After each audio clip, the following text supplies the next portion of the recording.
Trump's first year in the White House is being marked by a government-wide shutdown. That's after the Republican-controlled Senate refused to approve a bill to fund the government. Though it has been a rather bumpy 12 months for the U.S. president. RT's Caleb Moppin now takes a look at how Trump's tenure has unfolded so far. When Trump was sworn in a year ago, emotions were running high on all sides.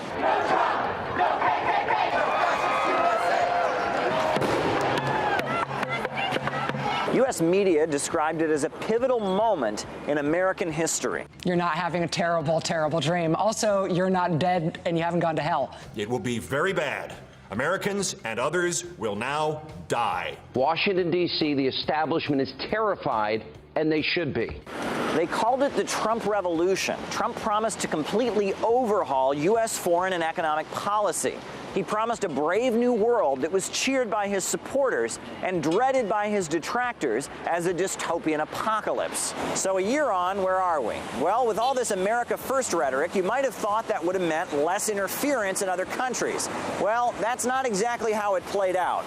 Tonight I ordered a targeted military strike. We are so proud of our military, and it was another successful event. We have many options for Venezuela, including a possible military option if necessary. On the home front, Trump promised a new level of protectionism against Mexico and China. But the USA is increasingly buying more foreign goods and producing less of its own. The trade deficit with Mexico is up by 11%. The trade deficit with China is up by 7%. Unemployment is low, but so are wages. There is record amounts of household debt in the United States right now, and retail stores are closing across the country. Now, here's one thing that didn't change between Trump and previous administrations. During the election, Trump talked about getting along better with Russia, and his detractors called him a Kremlin puppet. But now, 1 year later, things between Washington and Moscow are about the same as they were before. Bad. The action by the Congress to put these sanctions in place and the way they did, that's the decision they made. They made it in a very overwhelming way. I think the president accepts that. We may be at an all-time low in terms of relationship with Russia. This is built for a long period of time. Now, Trump promised to drain the swamp of corruption. We are going to drain the swamp in Washington, D.C. But it looks like that swamp is still here and deeper than ever. Policies stay the same. Our foreign policy is the same. The monetary policy in the Federal Reserve is the same. Spending is the same. Deficits are still rising. So there has not been any significant changes in the direction of our country, which I had been hoping for. Is that he has perpetuated so many of our deeply flawed policies, especially in foreign policy. Foreign policy is a little bit more confusing. I'm very pleased that he's at least made an honest effort and he's reduced the amount of regulations. And I think that's one of the reasons we've had an economic boost. And that is good. And he's made an effort to reduce taxes. That's far from perfect, but lower taxes and less regulation is good. And the marketplace is reflecting that. Oh, and don't forget about that wall. We're going to build the wall. We have no choice. We have no choice.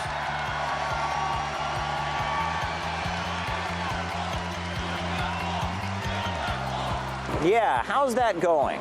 We have some wonderful prototypes that have been put up.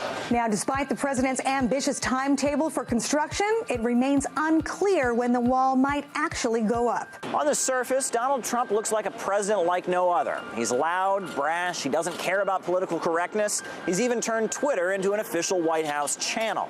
But if you look a little bit closer and judge him by his political actions, he's a little bit more the rule than the exception.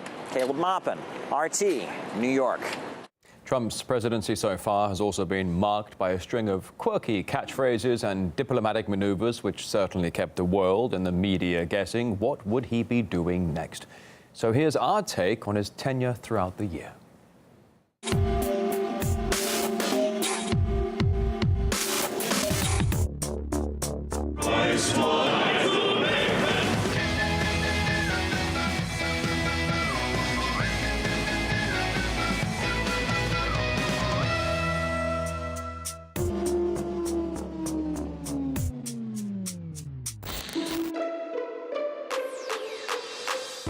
Donald Trump's oath of office means nothing. This is one of the most radical inaugural speeches we've ever heard. I'm not going to give you a question. Can you stay categorical? You are fake news.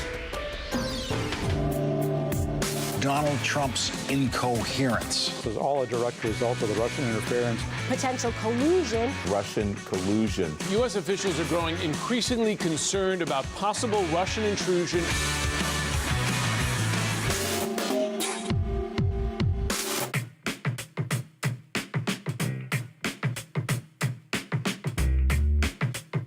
We've just launched 59 missiles heading to Iraq.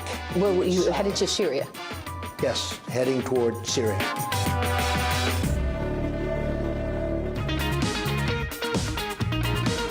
We just got back from the Middle East. We just got back to Saudi Arabia.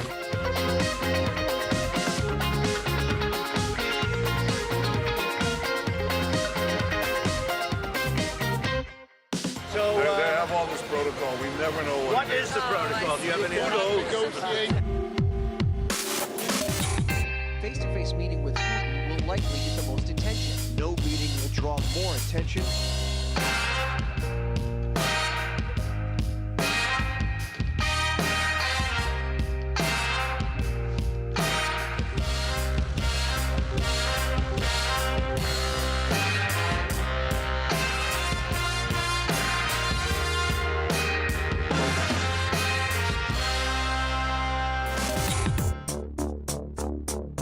We are totally prepared for the second option. Totally destroy North Korea. He is a sick puppy. The North Korean regime is calling President Trump's words a load of nonsense. Obviously, he's a pretty smart cookie.